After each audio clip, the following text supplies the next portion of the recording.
Chapter 52. The crossing of Conococheag, with its dismal history, proves particularly unsettling. Providentially, no 10 minutes of arc terminate upon either bank, that burned and bloodied little huddle of cabins can provide no object of pilgrimage, any prospect of lingering as much as a fortnight among these ghosts, and the desolation in which they wait would have sent the expedition on to some station less haunted, extra chaining and calculating and all. Lancaster as a scene of horror had been bearable because of the secular town upon every side, pursuing its business, begging attendance at every turn. Yet what in Lancaster was but an hour's thrill. Out here in this sternly exact desert might become an uncontrollable descent into whatever the visto was supposed to deny. The covetousness of all that lived, that continued to press in at either side, wishing simply to breach the long rectified absence wherever it might, to insist upon itself. Between two roads leading to different ferries across Potomac, they calculate and change course, and at last, 117 miles, 12 chains, and 97 links west of the post-marked west, they fetch up against the flank of the North Mountain, having entered the personal zone of influence of Captain Evan Shelby. They pack the instruments and leave them in his care for the winter. Not till they turn and head east again do they find any time for remembering anything. Going west has been all futurity. Now, moving against the sun, they may take up again the past. Trudging one day into the wind, all hats impossible, hair in streams, struggling to keep the brass instrument on its tripod over one shoulder, Dixon at last saw the logic of Emerson's notorious back-to-front coat. "Of course 'tis back-to-front," Emerson had sighed. "Plutonians, give some brain to it.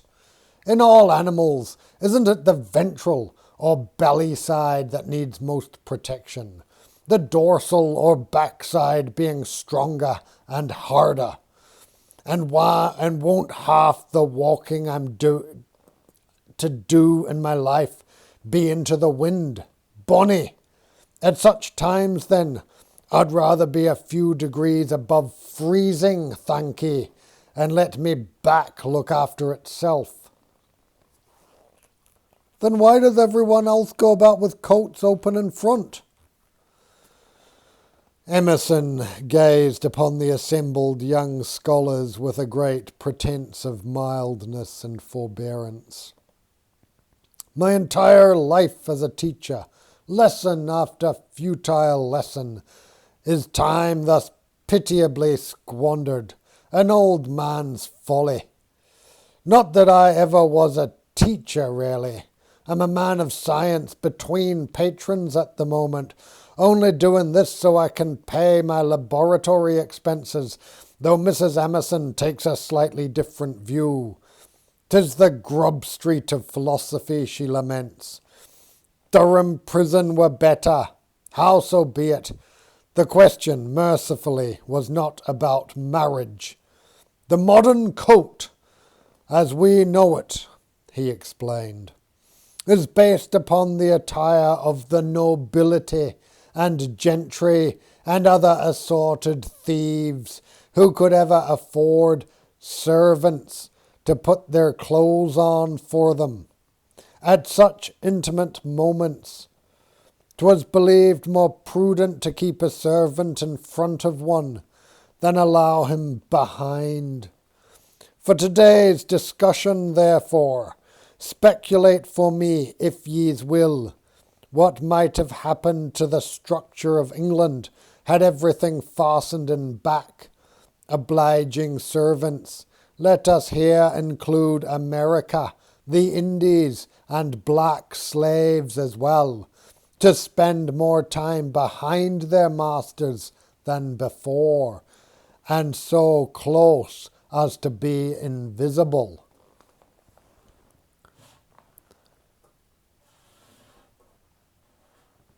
Long before the soldiers came in sight, people in their path could hear the drums upon fitfully directed winds, clattering off the walls of old quarries where weld flowered in glows of orange, yellow and green, raking the hillside pastures all but empty with the lambs just sold, and the breeding ewes resting up for winter, their culled sisters off to auctions and fates less ritual, whilst the rams were soon to go up to spend winter in the hills. Vast flights of starlings, fleeing the racket, beat across the sky at high speed like squall clouds, evening at noontide. In the little one-street villages, women stood among the laundry they'd just put out, looking at the light, reckoning drying time and marching time and cloud speed and how wet everything might be when they'd have to bring it in again.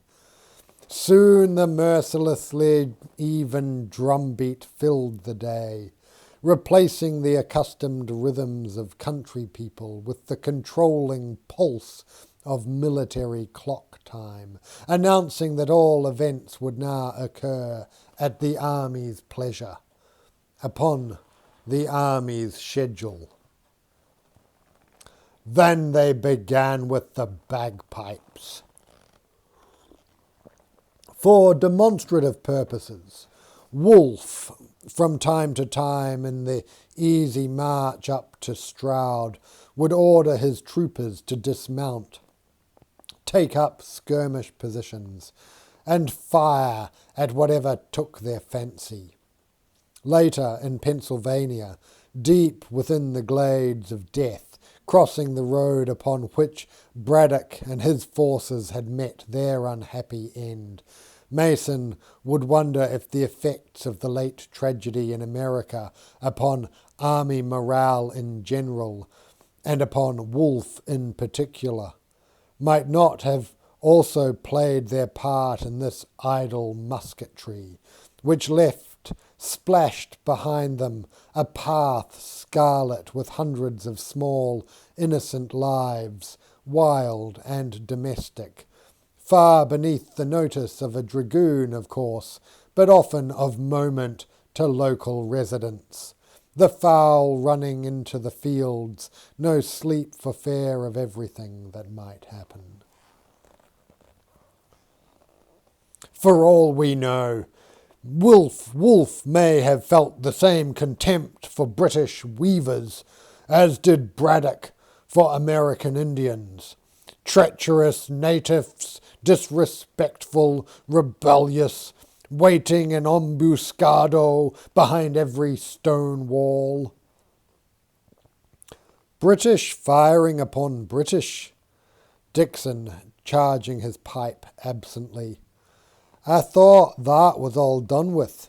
Are your weavers Jacobites then? The people, Dixon, whom I saw daily. They worked, they ate when they came off shift, good for a cob or a batch loaf a day, or a mason's bap. That was my dad's specialty. Baked upon the bottom of the oven, white flour and clouds. He'd sell 'em whole or by the slice. Some aspired to be master weavers. Most would have settled for a living wage. But their desires, how betrayed, when in 56 the justices of the peace, upon easily imagined arrangements with the clothiers, reduced by half the wages set by law, and the troubles came to a head.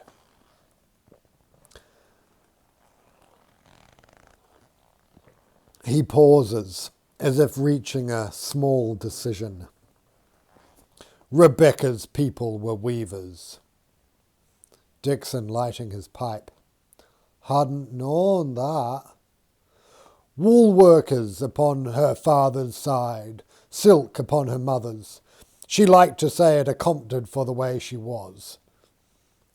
Dixon puffs, nodding slowly, evenly, eyes crossed as if scrying in the glow of his pipe bowl.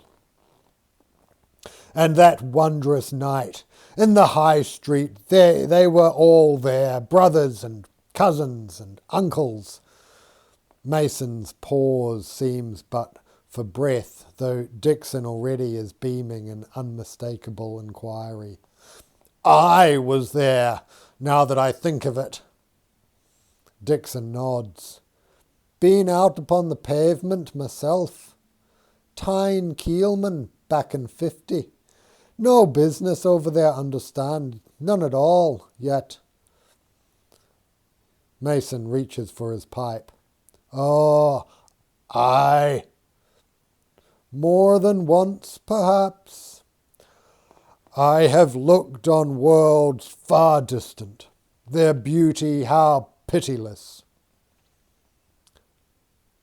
Yet that night, the streets, Jerry, thousands of angry men in streets that ordinarily see no more than, a dozen a day.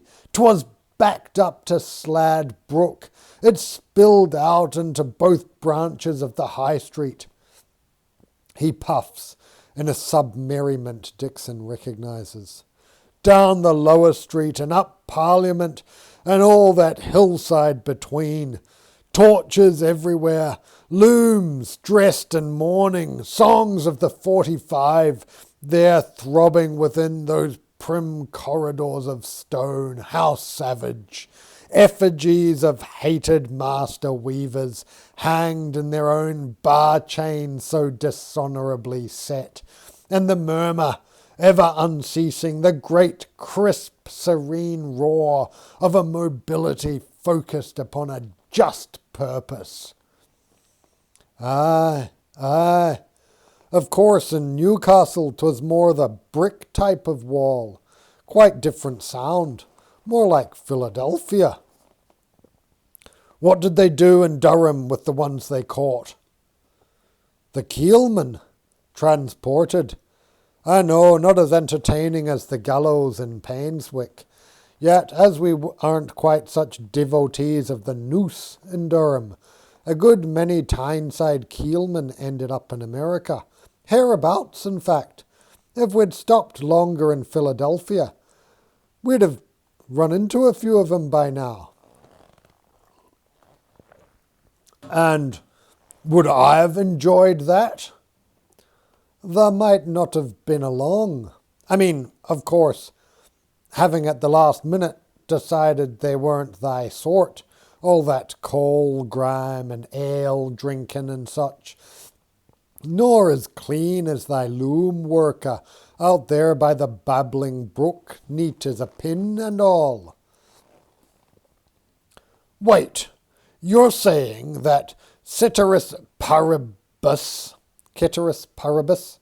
the company of keelmen is preferable to that of weavers? That's clearly impossible, for 'tis widely allowed that weavers are the soul of jollification. You've nothing in Gloucester, nay, nor the whole kingdom, to match the night Billy Snowball thought the old Clasher's head was an ale can. Eh, Mason gazes until the laughter subsides, though evidently a source of cheery memories for you. Kept grabbing him by the nose, and what's this? Yet in Stroud, how ill-advised, even in so tolerant and cosmopolitan a room as the George Inn. Where, let us recall, back in 56, thou witnessed a congress of clothiers leaping from the upstairs windows. Thank ye. Some indeed with their punch cups still upon their fingers and lit pipes in their mouths, and the cards scattering everywhere. At home he found his father in some anxiety. Weavers a riot, troops coming in. I ought to stay then.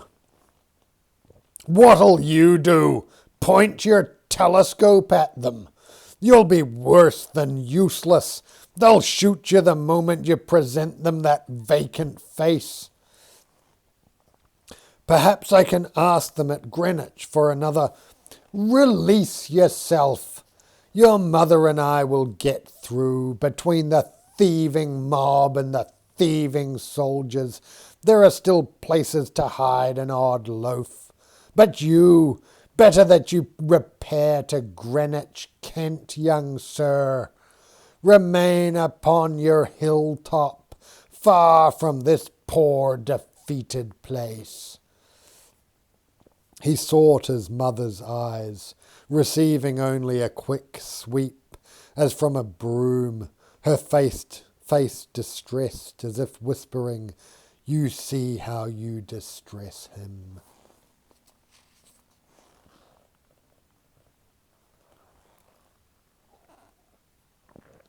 The open countryside seemed made only to pull coal out of, and run a few sheep on, and to harbour all the terrors imaginable to a boy. I was only comfortable in the towns, Dixon would one day admit, or in Raby, protected by the castle, yet never cared for the territory between. Mason looks on in some perplexity. Rum affliction for a surveyor, isn't it?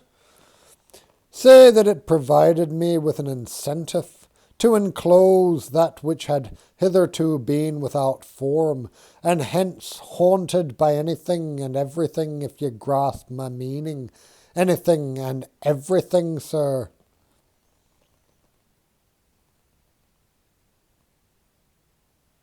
I was well acquainted with such terrors, whilst yet I crept and babbled, sir. Despite the road steep and toilsome was I taken, like most children born in that part of Bisley parish, truly bouncing babes all, to Sapperton Church to be christened, for Bisley lies across the great treeless plain known at our end as Oakridge Common, and at the other as Bisley Common, haunted by wild men and murderers, and its wind never ceasing, a source of limitless fear. Cockfield fell to the double dot, Dixon recalls. Everyone put in great effort to avoid crossing it. When I got older and began watching the stars, of course, 'twas another story. The sky was suddenly all there, in its full display. I couldn't wait for the night, to be out under it. Stop! I'm shivering now. Nothing for miles, unprotected neath those leagues innumerable, in which, at any moment...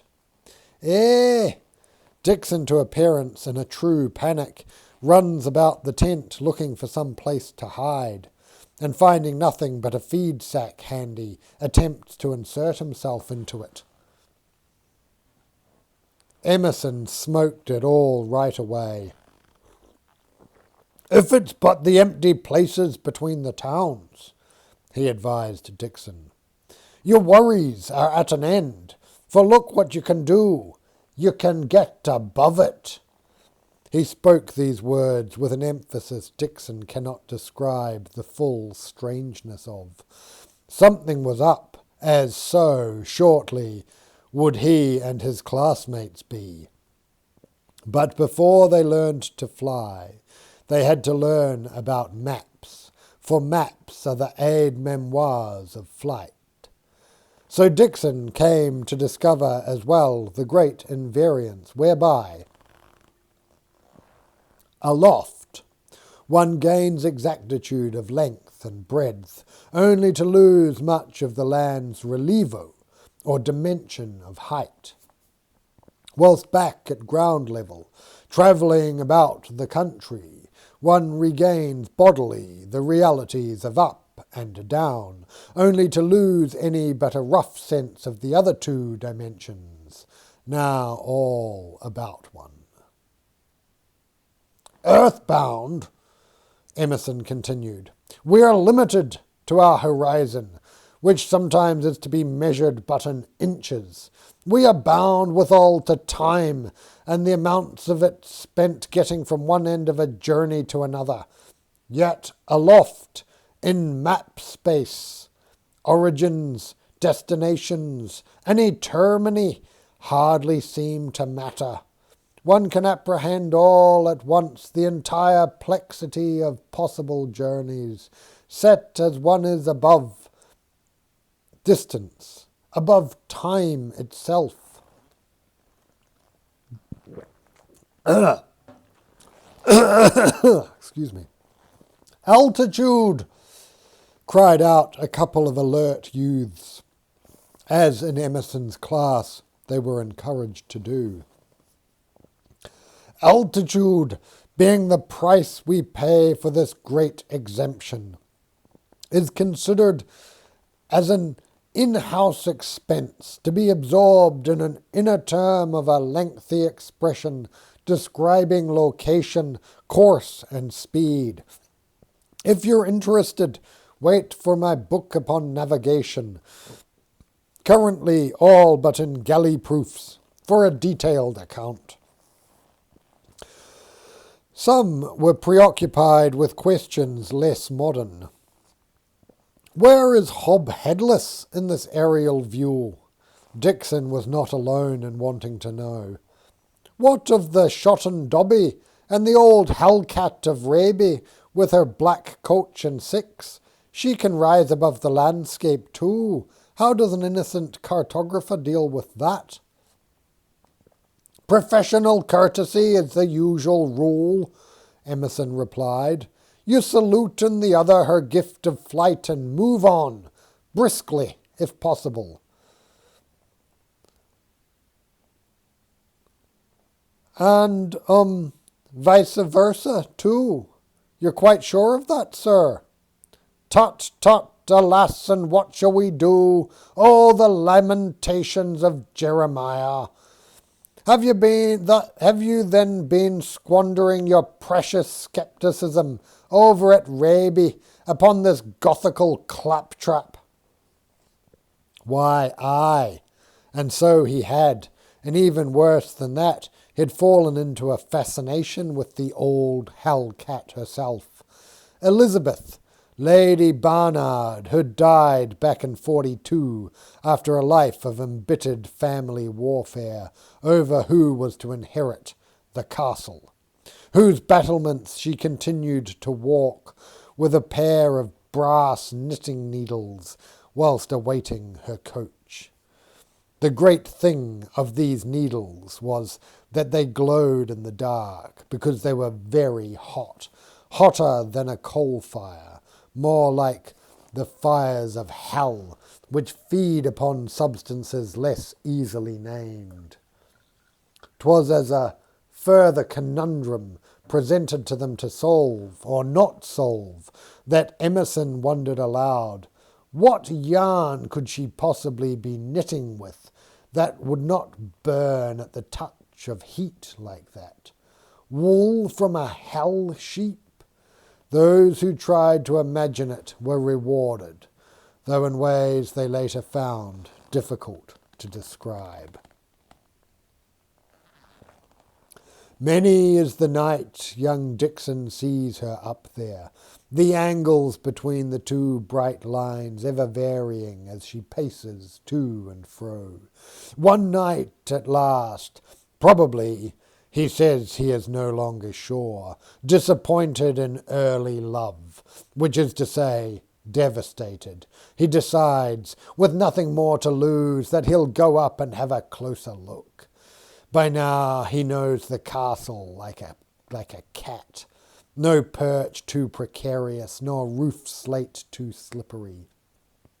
As he goes a-flowing one to the next among holds upon the facial features of gargoyles known, perforce, with some intimacy, across counterscarps, to and through machicolations in the moonlight.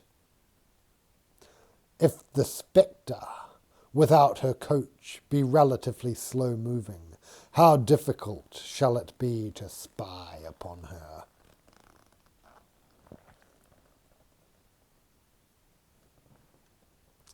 That's if.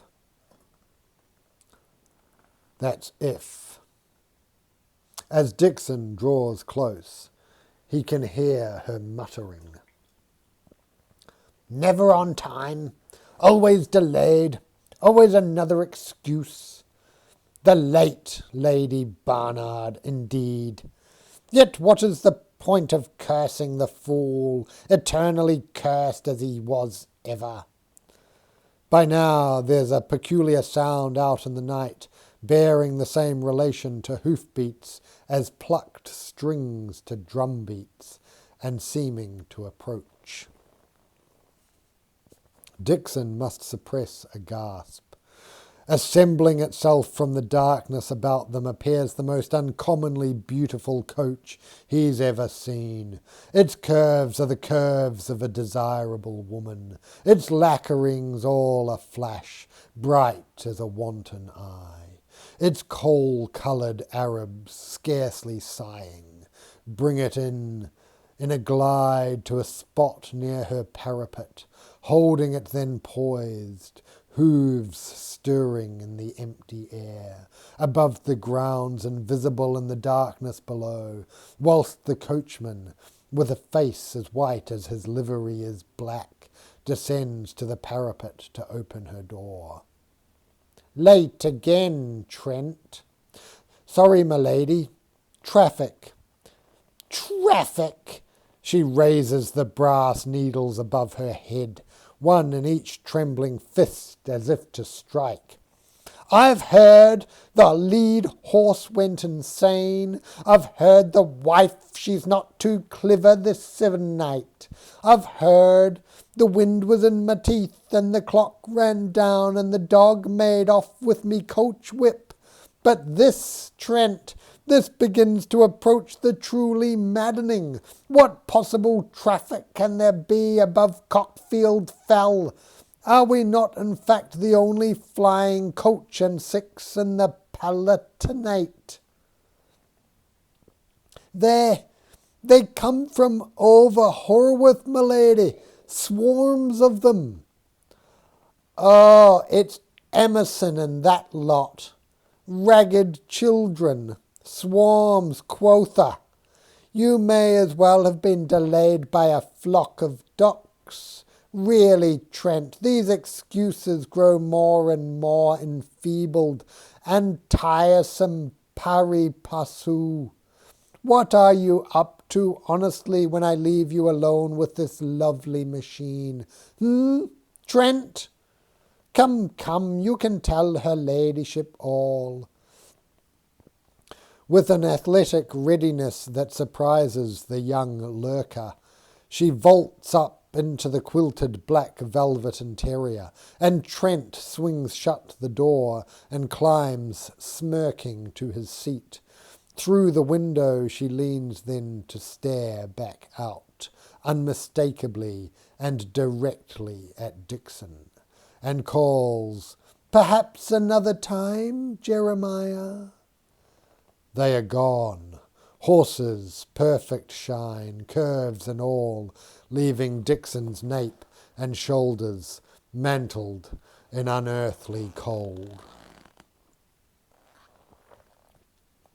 That is how he remembers first hearing of Emerson, though the legend by then was well under way in Durham.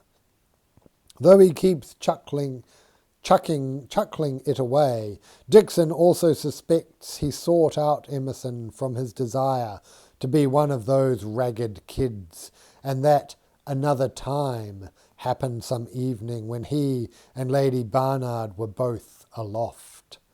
Down here she held too much advantage.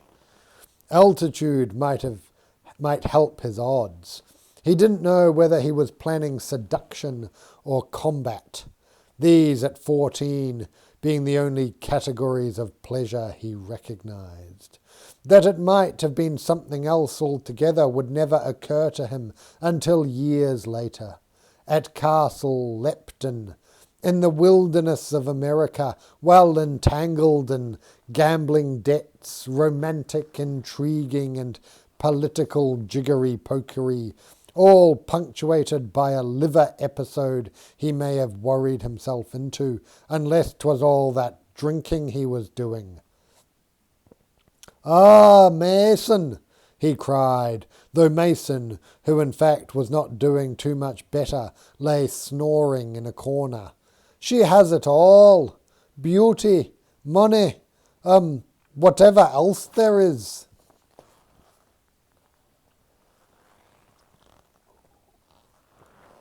Whilst yet in the steep mountains, they take to sledding in the year's early snowfalls, upon folded pieces of tent canvas.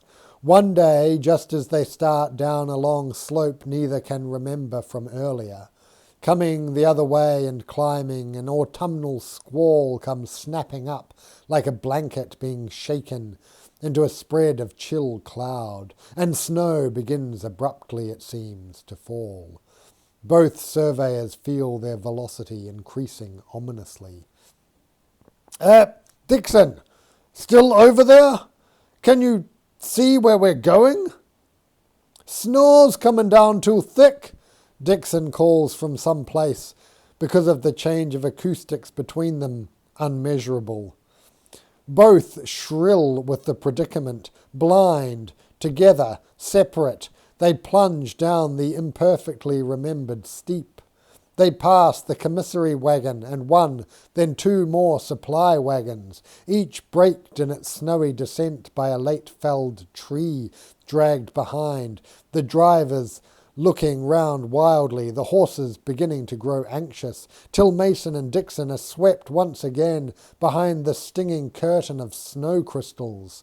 They hear voices ahead, then are suddenly zooming out of invisibility, in among the axemen who, believing them pitiless, crazy predators in this place lonely as any in Ulster or the Rhineland, scatter for their lives back into the trees. The day is medium lit, the snow more fall than storm. The look of all things through the white descent is amplified. The brass of instruments back beneath canvas, the droppings of the horses, the glow of a clay pipe full of tobacco.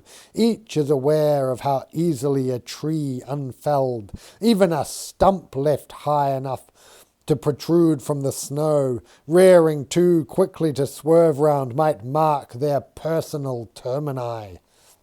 "Dixon, can you hear me?"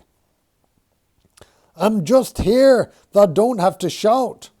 "Look ye, I am going entirely too fast, and as the first derivative round here shows no sign of lessening, what I thought I'd do is self-brake, that is, lean over gradually, like this, until I fall over."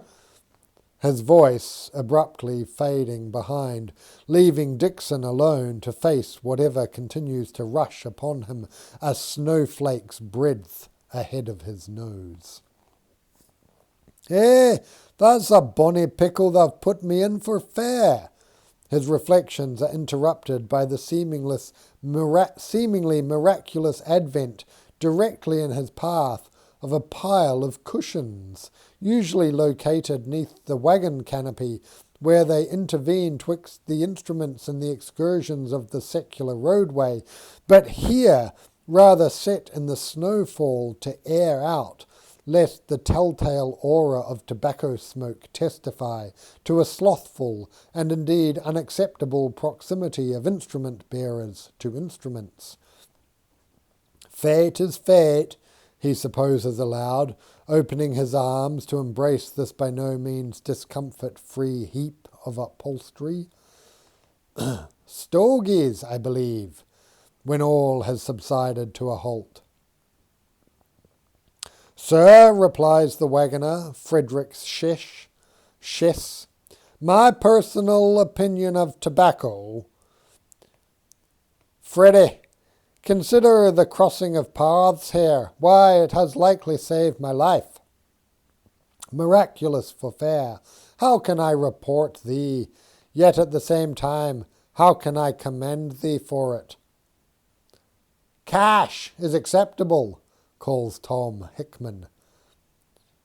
Jug of corn now and then would be pleasant, adds Matty Marine.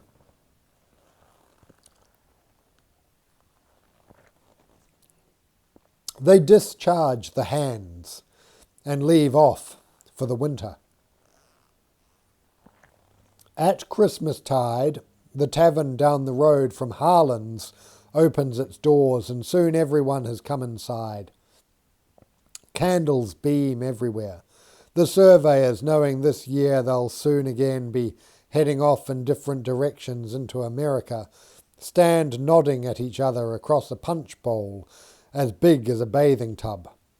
The punch is a secret receipt of the landlord, including but not limited to peach brandy, locally distilled whiskey, and milk.